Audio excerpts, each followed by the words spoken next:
जुगाद सच है भी सच, नानक होसी भी सच। लेकिन वो है क्या? वो सतनाम है। देखो क्या कह रहे हैं, एक को सतनाम, यानी एक सतनाम, दो नहीं है वो, एक सतनाम कर्ता पुरुष, वही असली परमात्मा है। निरपहो, निर्वैर, यानी वो निडर है, किसी से डरता नहीं, और निर्वैर है, किसी को मारता नहीं। निरपहो निर्वैर अकाल मूरत, यानी वो काल से रहित है, उसको कोई मार नहीं सकता। अजूनी, यानी वो कभी किसी जून में नहीं आता।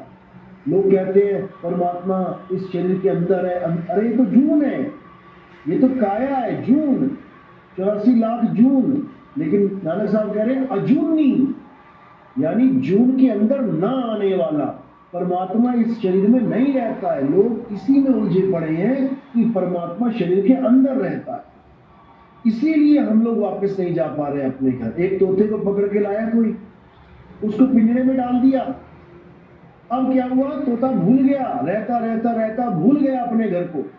अब तोते को क्या समझाया जा रहा है कि यही तेरा घर है, इसी घर में तेरा परमात्मा रहता है, यानी पिंजरे में ही परमात्मा रहता है। तो तोते के मन में कभी ये ख्याल आएगा ही नहीं कि मैं पिंजरा छोड़ के बाहर जाऊं, वो पिंजरे में ही खुश है। यही काल भगवान चाहता है कि तोता कभी उस घर को ना जान पाए जिस घर से उसको पकड़ के यहां पे लाया गया।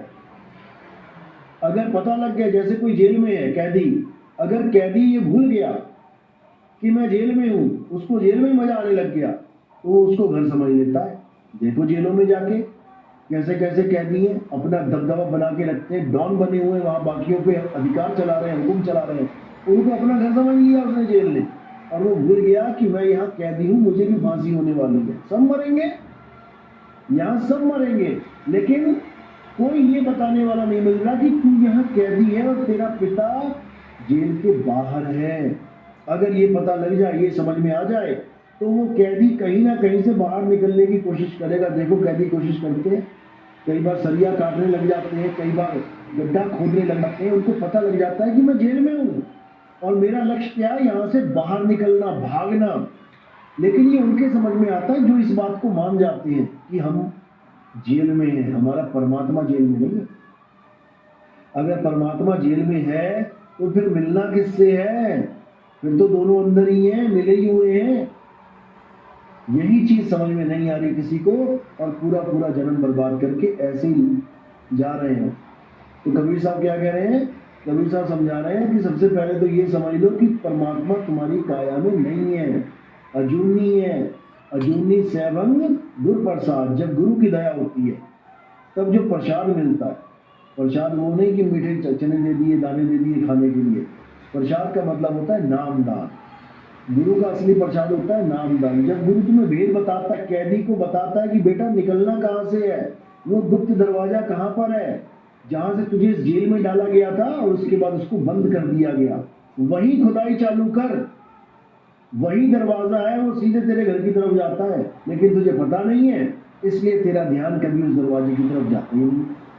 तो कहां से निकल जाता है, 9 द्वारों से। तो नानक साहब समझा रहे हैं, 9 द्वार नहोदर फीके, रस अमृत 10वें चुईजे। कि अगर तू अमृत को पाना चाहता है, अमृत यानी कोई पानी नहीं पड़ा वहां पे अमृत वाला, ये वो टपकेगा गले में आके, ऐसा कुछ नहीं है। ये सब माया का खेल है, ये सब माया का भ्रम है। ये तुम्हारे गले में अमृत टपक रहा है, अरे भाई गले में अमृत टपक रहा होता तो ये काया अमर हो गई होती, क्योंकि अमृत का गुण ही यही है कि जो उसको पी लेगा वो अमर हो जाएगा। तो बड़े बड़े योगी जो सोचते रहे कि मैं गले में जीभ लगा के अमृत पी रहा हूं, अमृत पी रहा हूं, डुप्लीकेट अमृत है, तभी तो मर गया। ये काया मर गई तो इसका मतलब डुप्लीकेट पी रहा था वो। ये मन का, माया का बहुत तगड़ा भ्रम है। तो कबीर साहब यही समझा रहे हैं कि उस 10वें द्वार को खोजो और वहां से निकलने का असली तरीका जानो।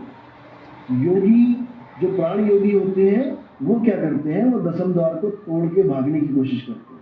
इससे कल्याण नहीं हो सकता। इससे क्या होगा, 10वें द्वार से ज्यादा निकल जाएगा, और इससे ज्यादा क्या होगा, और जो 10वें द्वार से निकल जाएगा वो राजा की योनि में आ जाएगा, राजा बन के आ गया। कहते हैं 9 द्वारे संसार सब 10वें योगी साध, एकादश खिड़की बनी कोई जाने संत सुजा। यानी कि 9 द्वार से संसार निकलता है, 10वें द्वार से योगी निकलता है, और जो 11वां द्वार से कौन जाता है, वहां से कबीर साहब का भगत जाता है और कहां समाता है, शब्द में समाता है। तो इसी को साहिब ने बोला कि जाप मरे अजपा मरे अनहद भी मर जाए, सुरत समाए शब्द में वाको काल न।